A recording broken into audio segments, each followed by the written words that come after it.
This here is Crenshaw Park. There's various things you can do here, such as fishing. This is located in the Pasadena area here in Texas. Today I am going to be using my Under Armour socks. Hopefully that will cut back on the blisters I've been getting from these inline hockey skates. This is the trail we are going to be going on. And today I've decided to use my wide angle lens. I am with my buddy Jaron once again, and we are going to hit the trail like nobody else has. Of course, in any start of any trail, you start off slowly and you pick up gradually. Today we are traveling a distance.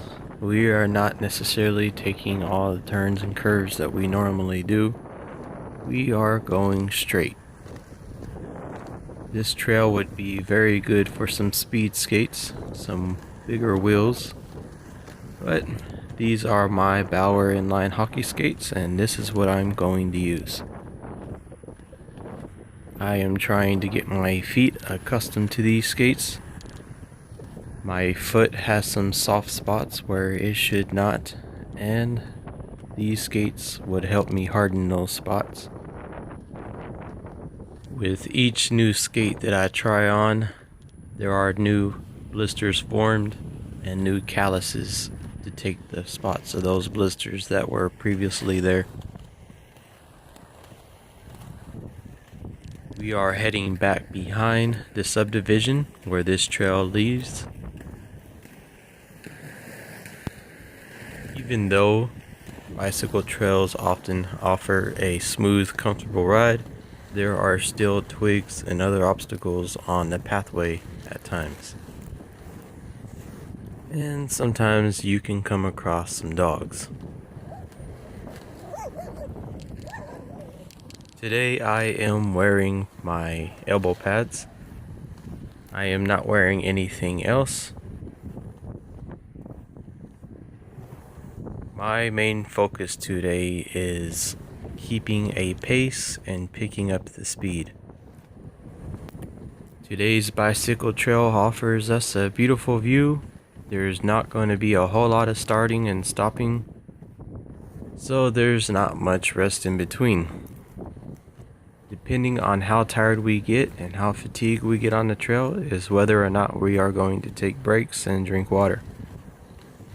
Of course, you should drink water more often than you get fatigued, considering that if you are thirsty, it is already too late. I am practicing my crossover maneuvers right here, and anything I can think of while on this bicycle trail. Sometimes I jump off here and there, but for the most part, I am following the bicycle trail to the best of my ability.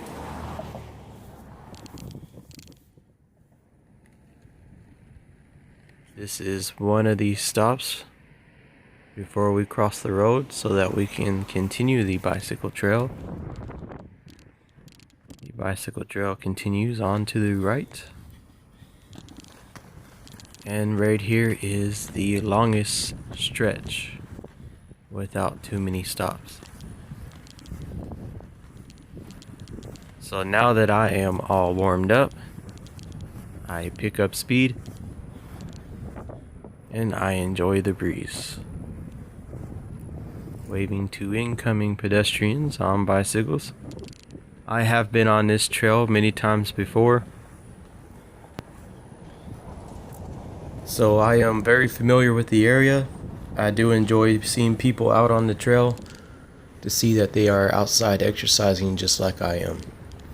You will notice that Houston and most of the trails you will not find a whole lot of people, and mostly because Houston has a lot of humidity in it. So therefore it just makes more room for me and Jaron to skate on these trails. And areas like these are rarely overpopulated, so there's plenty of room to skate. Here is about a rough idea of about how many people inline skate in Houston. And in the past 8 months, I've came across about 6. Oh, hello, Jaron.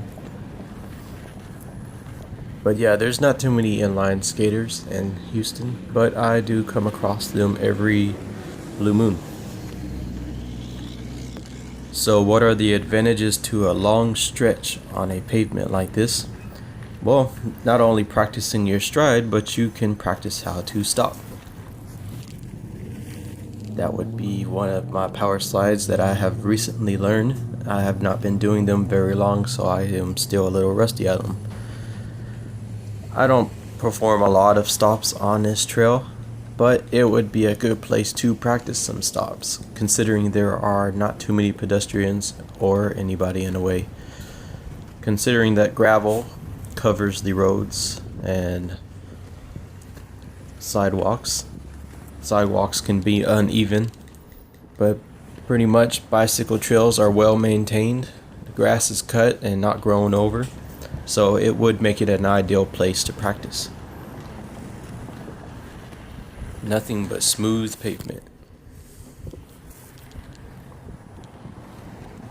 It is also a place where you can learn how to catch your breath.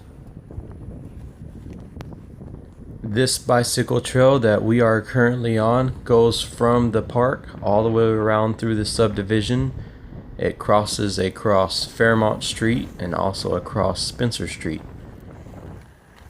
Now, considering that a bicycle trail is pretty much straightforward and a long path, you are going to put some serious wear on your wheels, especially if they are softer wheels.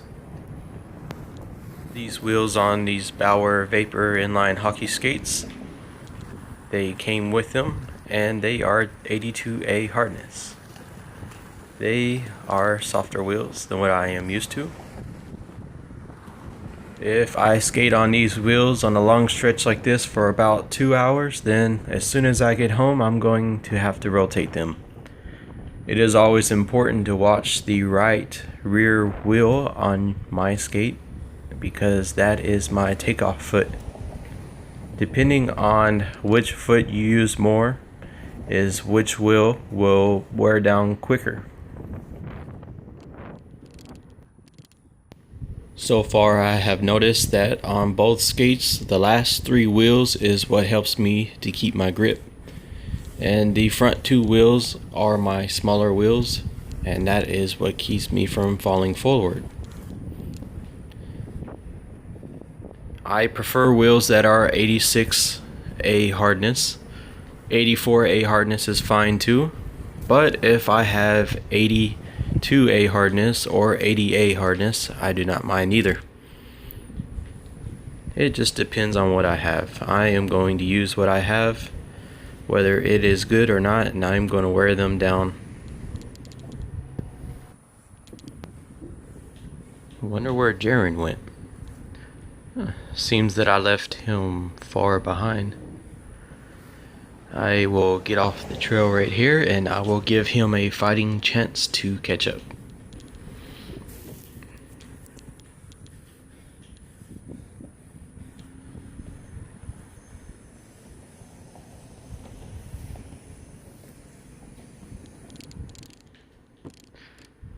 Not all the time am I in a hardcore skate mode. There are a lot of times I skate off the camera and I am just enjoying the breeze, and I am enjoying the weather and skating at a fine pace without going too fast or too slow. I've noticed that if I go too slow, that is whenever detrimental things happen, such as small little rocks making you fall and you sluggishly skate. So it is best not to go too slow. It is always best to just keep a good pace, and when you are going fast, just be very cautious. Always look right below your feet to see what you're about to roll over, and also 20 feet ahead of you to see what's coming. From time to time, I look to my side using my peripheral vision to see if there are cars before approaching private driveways.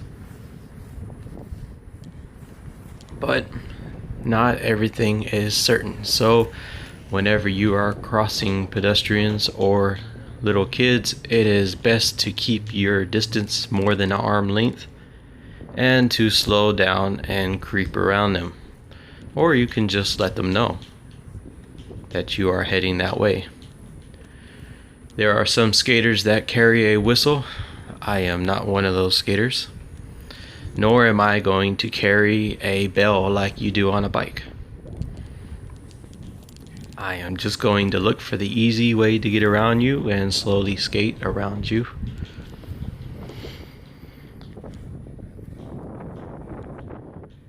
Skating on a bicycle trail is fun, but I like to get off the bicycle trail and take a little break, see what's around me, explore a little bit, and give Jaron a chance to catch up.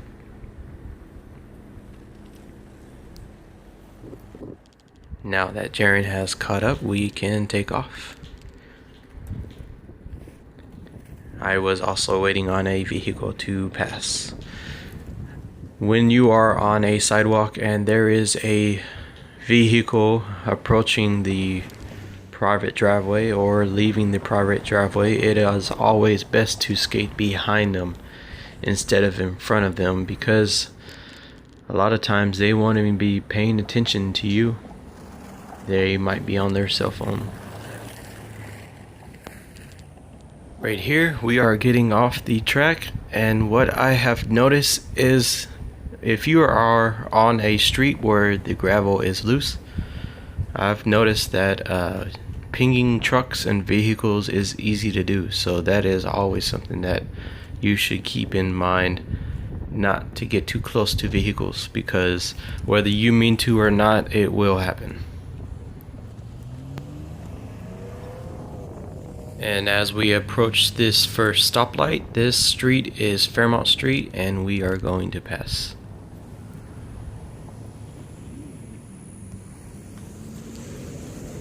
Again, I am practicing my power slide.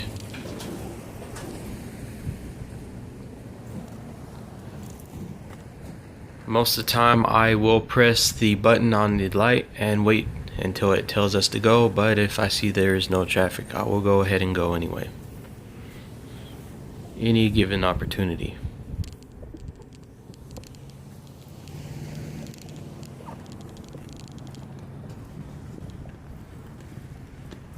We got off the track for a little bit, going through a gas station right here, a Shell gas station. Back onto the sidewalk and back onto the trail. This trail was a very long one. It can be very tiring, but that is the whole purpose. Learn how to breathe. Learn how to go fast.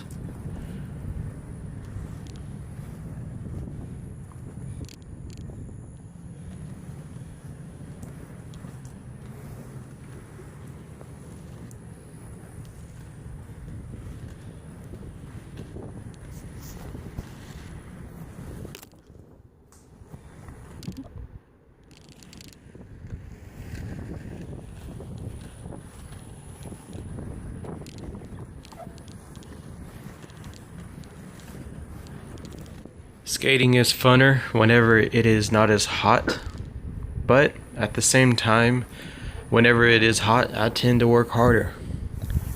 So anytime I tend to work harder, I get a better exercise, which means more frequent water breaks.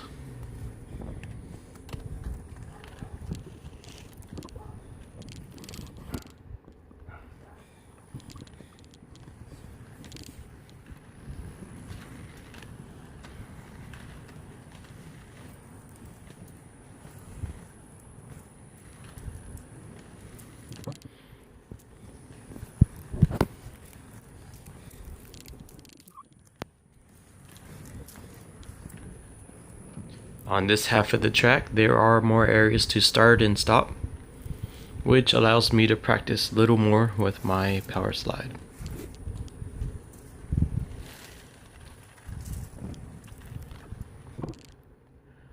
I always keep in mind when skating behind a buddy not to follow too close, because if you follow anything less than 10 feet or 15 feet, if they decide to stop on impulse, you will not have the time to react, depending on how good their stopping skills are.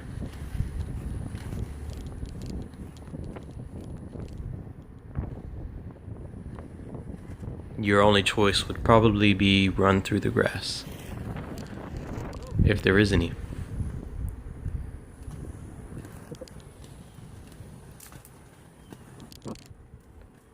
I like to push things to the edge just a little bit sometimes, but I try not to go overboard.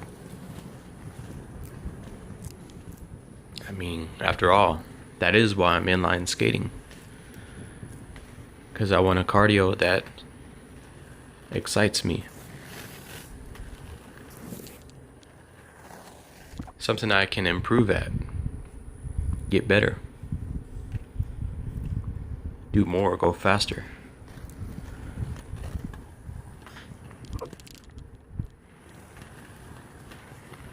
It would be slow and boring if I was just jogging.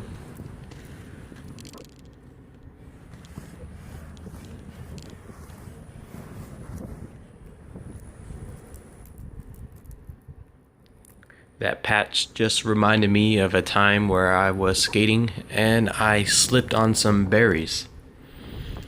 That was one of the most awkward slips of my life. To slip on fresh berries in front of 20 people.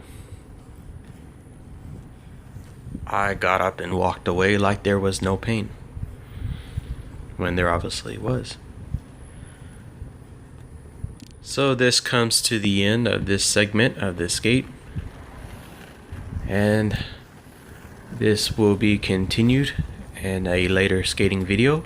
I hope all of y'all enjoyed it, and please come back and view next time.